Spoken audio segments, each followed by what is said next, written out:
I want to be royalty. I want to have power.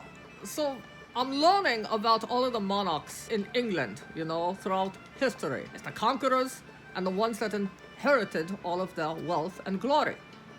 I guess I plan to do both. King Henry VII, the first Tudor monarch, now in the House of Tudor. He reigned from 1485 to 1509 and was the final winner in the Wars of the Roses and the last king to be crowned after battle. He was known as the Winter King, right? Kind of frosty demeanor. Henry VII overthrew King Richard III at the famous Battle of Bosworth Field. As a reminder, Richard III was the unloving uncle to Edward V. He declared Edward V and his prince brother illegitimate and imprisoned them and possibly murdered them because they disappeared off the face of the earth. Back to King Henry VII. His mother was Lady Margaret Beaufort, pronunciation to be determined. Lady Margaret Beaufort was a major figure in the Wars of the Roses. She was a descendant of King Edward III and, thus, based on this, made a claim to the English throne for her son Henry Tudor. Henry VII married Elizabeth of York after his victory at the Battle of Bosworth Field, which marked the very end of the Wars of the Roses. As I just told you, I don't mean to be redundant, but there's a lot of facts to keep track of here. Elizabeth of York was the daughter of Edward IV from the House of York. Makes sense. They had 7 children, one of whom was the famous future king-to-be Henry VIII. Henry VII's oldest son and heir, Arthur, died from sweating sickness. That sounds like a lot of fun. It was like some kind of virus, but it did wipe a certain percentage of the population out.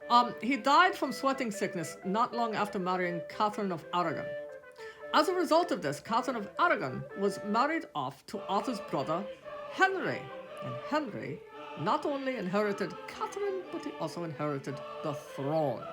King Henry VIII of the House of Tudor. He reigned from 1509 to 1547. Henry was most famous for his relentless pursuit of a male heir, which led him to marriage to 6 wives. His first wife was Catherine of Aragon, who was the daughter of Isabella I of Castile and Ferdinand II of Aragon. Catherine and Henry's daughter was Mary, also known as Bloody Mary, and yes, we'll get to the eventual Queen Mary later on. Henry fell in love with Catherine of Aragon's lady-in-waiting, Anne Boleyn.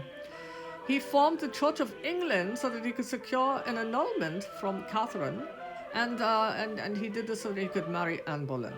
The future Queen Elizabeth I was the product of this ill-fated union between Henry VIII and Anne Boleyn. We'll discuss Elizabeth I later as well. Henry ended up losing interest in Anne, namely because she, like Catherine of Aragon, couldn't bear him a son. Henry accused Anne of adultery, even relations with her own brother. On May 19th, Anne was beheaded at the Tower of London, the first English queen to be publicly executed. Anyway, moving right along to wife number 3 for Henry, Jane Seymour. She gave Henry a son, who became King Edward VI. Edward VI's reign, though, didn't last too long because at the age of 15 he became ill and died. Edward VI was the first English monarch to be raised as a Protestant, and he made things particularly tough, just like his daddy did, for his devout Catholic sister Mary. But that's another story for another time. Edward's mother, Jane Seymour, also died in an untimely death shortly after giving birth to Edward.